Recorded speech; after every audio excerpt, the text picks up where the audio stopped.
Alrighty, Mr. Gatekeeper here. We've got pretty much a Boomer 600 / Palomar 600 black-faced one driving 1446 box. There's definitely a lot of these out there floating around. And Mr. Orlando out of Puerto Rico sent this to me, and basically he had seen a few videos in the past, and I just got this little thing I like to do these amps. I just came up with a word called the Metamorphosis. And basically I just do a big modification to them and just kind of make a couple of things stronger in areas, and just kind of do quite a few changes to the circuit that I've found to work really well with these amps. And I just kind of stuck with it as time has went on. And I know he already knows all the changes that's been made here, but just in case you have never seen me do one of these modifications to these amps here. Basically, when you first look inside one of these, you'll notice that the 100 picofarad caps right here, from collector to ground, the lead lengths are really long. I still have no idea why they leave them so long like that, but you always want as short lead lengths as possible when you're dealing with RF, because RF, you know, travels on the skin of things, you know, and it can just cause unwanted oscillations or parasitic oscillations, or it may not cause any problems at all. It's just one of them safety precautions. I know you didn't specify, but I went ahead and did a full power wire upgrade for you, because I just did not like these wires. They were pieced together. If you take a look right here in the fuse holder, see if I can't zoom in. If you notice, multiple strands of the wires have came out of the fuse holder. You see what I'm saying? Which means you're losing a lot of current capability in these wires. So what I went ahead and did, man, is just, here, I'm going to show you.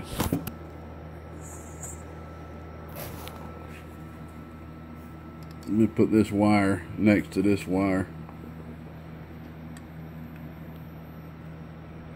Can you kind of see the difference in thickness? Talking about a 3 times increase of thickness. I love this wire right here, made by New Concepts. It's one of the highest strand count DC power wires out there. I did my homework on them at an affordable price, so I went ahead and did a full power wire upgrade for you. Gave you a good bit of length there. Let's see here. Alright, and the next thing we go along here is, of course, I went ahead and added some good 14 gauge wire right here feeding the output transformers. I added some 16 gauge red wire right here for the driver, feeding the DC to the driver. So basically this is what I'm replacing. See this power lead right here? You may be looking at about 26, 28 gauge wire. Okay. And this is one turn through 2 pieces of 43 core ferrite. This right here is sitting at around 20 plus microhenries. So you've got more inductance counting this, and just simply putting a 43 bead on the power wire here, you got more inductance than you were sitting here with this, to kind of keep that RF ripple off the DC wire so it's not going. You know, you can't never just completely cancel it out unless you do some kind of insane network, but you want to keep it at a minimum so it's not causing problems down your DC wiring to your house or your mobile. Next thing, he wanted me to do a complete Class C modification. Now, as a lot of you probably already seen in other videos I've done, these amplifiers are either already Class C or they are hybrid. When I mean hybrid, for some odd reason, they will bias the driver. This one was done this way. The driver was biased, and it was biased too high. Let me say, it was sitting about 0.78 volts You're talking about the amp running a little hot. That could have a little something to do with that. So the driver is biased. Okay, you've got all the hardware in here for biasing the 4 transistor section. But the problem is this right here.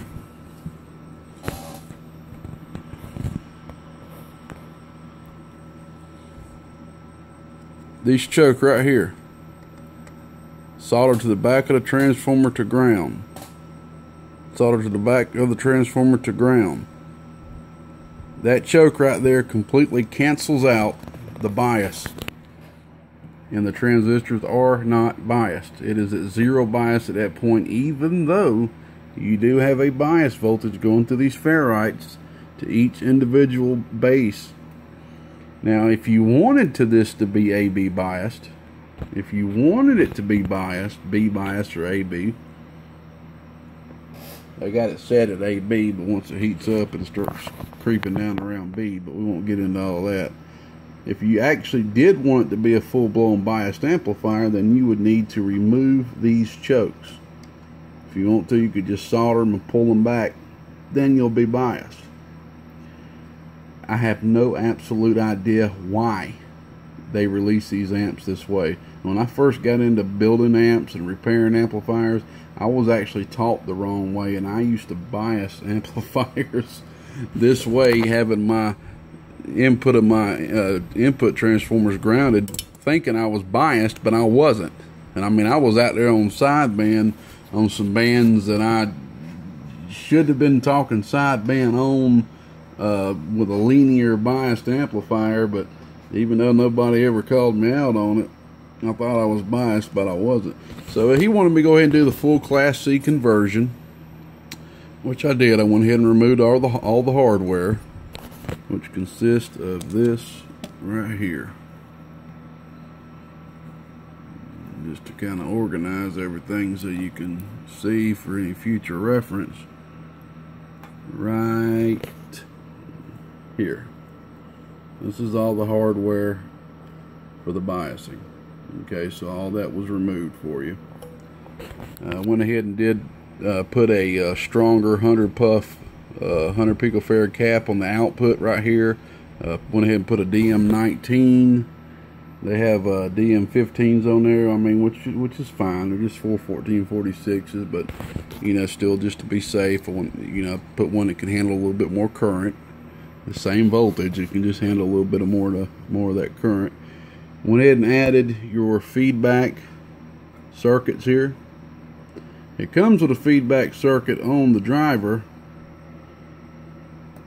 but just to make them all match, I went ahead and replaced the one on the driver too. Went ahead and added the ones to here. This is going to also help this amplifier have an even curve if you want to use it up and down the frequency range. And it also helps with neutralization and stability too, but I ain't trying to get into a lesson or anything right now. And another thing I do is the hot bus right here, which is kind of hard to see. Just this pad of solder that this blue power wire is soldered to. It comes around here and it comes down here. What I always like to do, because this is paper thin, y'all. I mean, we're talking about paper thin foil. I like to just put a lot of solder on it, thicken it up so it can handle a little bit more current. Just sitting there thickening that up and using a lot of solder and just making it a solder bar, pretty much. You'll be amazed at how much cooler the amplifier will stay just by doing that alone, because the current can flow more evenly, especially out here to the driver, because you don't want to sit here and have the 4-pill section hogging all the current while the driver is the one that's getting the current last, you know, and the driver's over here starving for current, trying to get, you know, 4 to 8 amps possibly, having to travel on this paper thin foil, and by the time it gets over here, I mean, who knows where it's at that point. I'd like to do a lot of tests here when I get some time, when I get caught up with my oscilloscope and some other test equipment. So and then I do a few other things too. I do a little bit of work right here to the driver section. I take these 560s off the output transformers, and I add, see, I don't believe in putting DM15 caps on output transformers. I don't care what transistor it is. I personally don't believe in it. You want to put a big hefty cap back there. Just testing these caps right here, when I took them out, they're about 30-40 picofarad away from each other. That's due to heat. That's due to strong heating and cooling, and one of them has lost more of its value than other. But basically, I went ahead and put, it's kind of hard to see them down here. I'm going to turn my light on. Well, my light's about dead. But anyway, they're hidden by the chokes right here, but we got some DM19 1000 picofarad caps in here now. They're, like I said, you can see them right there, kind of hidden, but they are there. And then I do a little bit of work to the driver section. I'll always add an output cap right here. See, this driver section is so plain. It does not have any capacitance on the output transformer. It has no capacitance from collector to ground. This driver section is actually very unstable. I have seen many of these amplifiers go into oscillation, have problems, you know, sticking, the relay sticking, this and that. They try to fix a lot of this with all of this attenuation that you see, and sometimes you'll see this type of attenuation here, and they'll even come off of more attenuating resistors or ground. They're trying to fix that issue, when if they just would add a little bit more components here, it would help with that stability. So that's something that I'll always like to do. Sometimes I'll either put somewhere from a 750 up to 1000 puff cap. This one worked better with a 750 picofarad cap, and I always throw a 120 right here to ground, sometimes a 330. It just matters how I'm feeling or what phase the moon is. I'm just kidding about that. That's something I need to start saying though. That's kind of funny, and it just start acting real serious when you say that. But anyway, this right here is part of the attenuating circuit. It's a 10, actually it's a 20 ohm resistor, and it looks like a 10 because it's got so hot that red's turned to brown. I went ahead and replaced it with a 33, which this right here is a shunt resistor. So 33 is actually giving a little bit less attenuation. When you're shunted, the lower the resistor is, the more attenuation is given. When it's in series, the higher resistor is, the more attenuation is given. I just went ahead and went with a 33 there. It kind of worked a little bit better for my taste. Let's see, I think about the last thing that I did here was what I always do, and that's something I want to talk about. These trimmers, man, whenever somebody sees trimmers like this, it's almost like there's a telepathic voice into the operator's head. Turn me, make the watts go up, please. Turn me. I think I scared my cat. But somebody had turned the trimmer right here, and I'm sure you probably knew this, bud. This amplifier was not doing the output it should have been doing. It was doing like 300 watts peak, and we're talking like 440 bird before I even started this. I mean, it was pretty low on wattage, and I was hoping there wasn't a transistor blown or something. And, you know, just doing the modifications, the whole Metamorphosis modification, and then just retuning the input, and then retuning the in-between tune. I mean, it made all the difference in the world. So, and then like I always like to do, I hate leaving trimmers in. I also hate throwing away things for some odd reason. I probably got a huge bag of trimmers if I just went around and put them all in one bag. Probably a big, huge trash bag full of trimmers that I've removed. I'm like, maybe I'll find use for them one day. So that's what this capacitor is here. It's mic'd in, and this capacitor right here is mic'd in. So, all right, man. Oh, like I said, this thing was doing about 300 watts peak at the absolute max when I first got it. Hooked it up. And also I put you a good strain relief, and also on the back of here there's no sticker for transmit or antenna. I'm gonna go ahead and add you a sticker back here so you will know what's antenna and transmit and all that good stuff. Alright, we're just running the bench radio right now. We're on the small power supply right here. This power supply is, this thing is pulling the supply pretty well. I'm just going to key it once on there, and then we'll go ahead and hook this thing up on a good power supply over here, my unregulated 100 amp, and see what this bad boy is doing. But it's 500 watt slug. This is on 14.5 volts, where I usually like to keep everything. I'm having a problem with this thing focusing lately. Alright. Amps on high. Go. 500 watts off the scale, brother. See, this thing was barely doing 300 when I first got it. RMS, you're looking at the middle scale. Oh, see, she's getting close to doing 200 bird already, just hitting it with the bench radio. Oh, just to show you what it's dead keying. Dead keying right there about 100 watts. And that's another thing I was wanting to tell you, man. Just be mindful of that. Be careful where your dead key is. I know you said that the box was running real hot for you. To be completely honest with you, man, when you got this many transistors in a case like this, it is very, very beneficial for you to put a fan on the heat sink, blowing down on the heat sink. Okay, I've even seen boys putting 220 millimeter fans. You can fit 220 millimeter fans on this thing. If you put two decent 120 millimeter fans on this thing, drilled you a little hole right here in the back, and soldered the power wires to, let's see if I can point out where you would solder them to. You could solder them right here on the on and off switch, which is one of these two leads right here. There's 1, 2. You don't want to put a lot of heat on these leads though, and of course, you know, you hook it to one lead, and if it comes on right when you turn the hook power up to it, you know you're on the long lead, and you hook it up to the other one. Another thing is you could tap in right here at the relay if you really wanted to.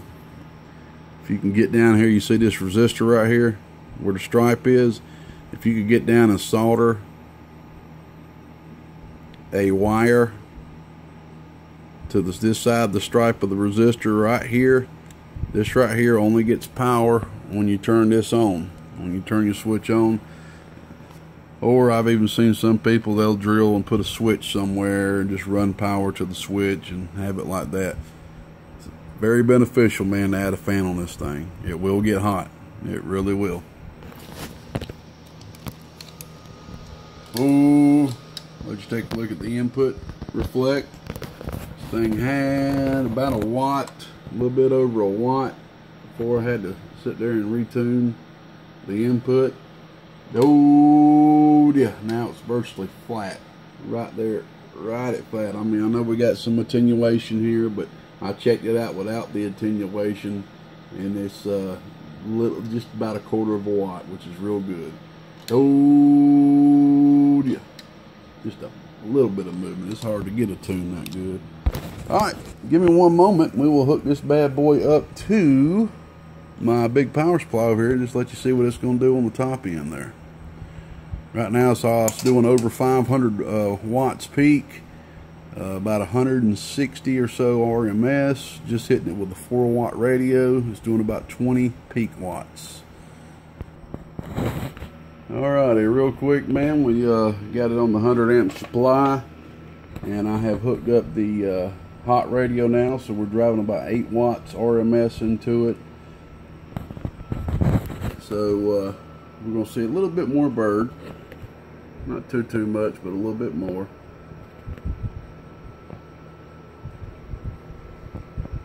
Oh, so that's about 250, 260.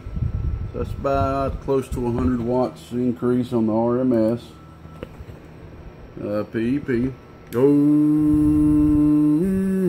right there about 600 watts. Representing the old Boomer 600 or so. And that's how these things will do, man. And that was dropping, by the way, right there about 15.4, 15.5. A little hot on the voltage, but that's how it is when you're running an unregulated supply at times. And that's what I found with these boxes, man. Sometimes you can, now keep in mind, you can find these amps exactly in the same exact configuration with 1446s, which are only 60 watt transistors, 70 if you're up close to 50 megahertz, or you can see them with 80 watt transistors, SRF 3749s, 454s, 458, it's just stuff like that. And the 1446s, usually I can see anywhere from about 600 to 700 watts PEP, and anywhere from 200 to 300 bird. With the versions with the 80 watt transistors, and I've been able to see up to 800-900 watts PEP, and then 350 bird, maybe sometimes rarely 400 if it's a lucky one. But yeah, man, we got this bad boy done for you. I'm gonna go ahead and get this put back on here, get that sticker put on there for you, and get this thing on its way to Puerto Rico, man. I appreciate you waiting. I know you had to wait a little while for this. I always stay pretty heavy in repairs. And always remember, if you're watching a video of something that I've done, you could probably say there's about close to anywhere from 8 to 10 more repairs that's not on the video. That's just an estimated guess. So, probably 1 out of every 8 to 10 make it to videos. Or sometimes I'll just do a quick short video and keep it private just for the customer. I just try to do more unique stuff, so I won't flood the account with the same type amps being done over and over and over and over. Alright, man, sorry for my shaking too. We're gonna be upgrading to some better stuff here soon, y'all. Mr. Gatekeeper kind of messed up and took on way too much work, and it's hurt me way more than helped me. And when you do stuff like that, you do stuff like what I'm about to have to do to this fella right here, and give him a little discount for how long it took. So that's just the way I run things. Old Gatekeeper right here around the northeast end of Georgia. We're good and gone. Peace and God bless. Bye-bye.